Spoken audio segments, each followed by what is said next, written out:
বর্তমানে প্রায় 1/3 তরুণ ভোটার, এবং এদের মধ্যে ম্যাক্সিমাম 30 দিনে 1 ঘন্টাও কাজ করতে পারতেছে না। তারা সবাই শিক্ষিত। বাংলাদেশে এখন বর্তমানে যে পরিস্থিতি দাঁড়িয়েছে সেটা হলো শিক্ষিত বেকার জনগোষ্ঠীর পরিমাণ অনেক, প্রায় 26 লাখের উপরে শিক্ষিত তরুণ এখন বেকার কর্মহীন অবস্থায় আছে।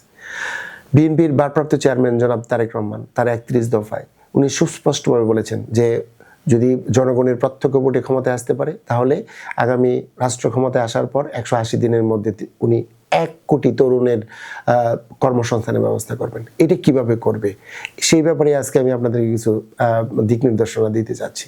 আসলে দেখেন, বাংলাদেশের যে কলকারখানাগুলা, অনেক কলকারখানায় এখন মানে ঠিক ওইভাবে রান করতে পারতেছে না। কাজে যে সমস্ত বন্ধ হওয়া কল কারখানা আছে তাদের সেইগুলোকে আবার নতুন করে ফিরিয়ে আনা হবে।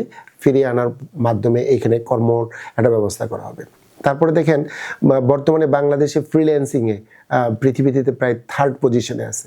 এখানে প্রচুর বিদেশি ফরেন কারেন্সি বাংলাদেশে আসতেছে। কাজেই এই তরুণ যুবক সমাজকে আপনার আইটির উপরে স্পেশাল কোর্স করিয়ে তাদেরকে আপনার প্রশিক্ষিত করে স্টার্ট আপ ফান্ডের মাধ্যমে আইটি বিশেষজ্ঞ বানিয়ে এদেরকে আপনার কর্মের যে স্রোত, সেই স্রোতে তাদেরকে অ্যাড করা হবে।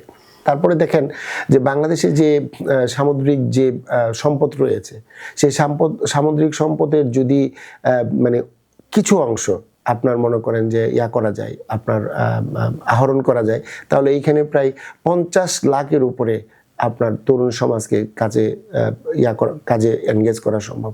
আরেকটা জিনিস দেখেন, বাংলাদেশে এখন বিভিন্ন ধরনের খাল, তারপরে নদী নালা ডোবা সব আপনার মনে করেন যে আবদ্ধ অবস্থায় আছে। এইগুলোকে পুনর্খননের মাধ্যমে যদি এখানে মাছ চাষ, হাঁস চাষ, সামাজিক বনায়ন এই সমস্ত আপনার কৃষিজ কাজ করা যায়, তাহলে দেখা যাবে যে প্রায় 25 লাখের উপরে ইনস্ট্যান্ট আপনার তরুণকে এই সমস্ত জব মার্কেটে আপনার ঢুকানো সম্ভব।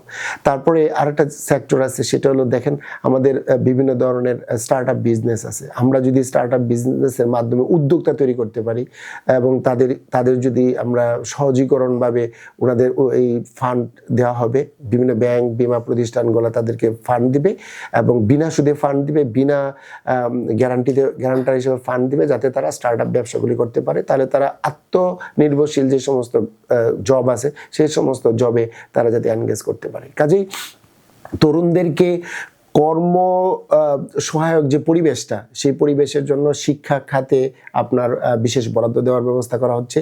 অর্থাৎ আগে যেখানে বাংলাদেশের শিক্ষা খাতে বরাদ্দ ছিল 2%, সেইটা আপনার জিডিপির প্রায় 5%-এর উপরে উনি বলতেছেন। এবং শিক্ষার যে ব্যবস্থাটা, সেটা হলো দেখেন আমাদের যে এখন শিক্ষা, সেই শিক্ষায় শিক্ষিত হয়ে কিন্তু আমরা কেউ কর্মর যে পরিবেশ সেটা পাচ্ছি না। তাহলে আমাদের যে টেকনিক্যাল ওরিয়েন্টেড যে সমস্ত শিক্ষা আছে সেই শিক্ষা সম্প্রসারণ করা হবে এবং এই টেকনিক্যাল এর সাথে টাইম ডিমান্ডেড, অর্থাৎ বাজারে কোন ধরনের শিক্ষার কর্ম আছে সেই সমস্ত শিক্ষায় শিক্ষিত করে তাদেরকে আরো গ্রেড আপ করে আপনার কর্ম সহযোগী পরিবেশ তৈরি করা হবে। আর আরেকটা জিনিস যে আমাদের যে শিক্ষিত যে জনগোষ্ঠী আছে তাদেরকে প্রাইমারি এবং সেকেন্ডারি লেভেলে বিদেশি ভাষা, বিশেষ করে আপনার ফ্রান্স, কোরিয়ান, জাপানিজ, স্প্যানিশ এই সমস্ত ভাষায় দক্ষ করে দেশে এবং বিদেশে এই মানব পুঁজি হিসাবে তাদেরকে পাঠানোর একটা বৃহৎ পরিকল্পনা জনাব তারেক রহমান তার 31 দফার মধ্যে নিয়েছে।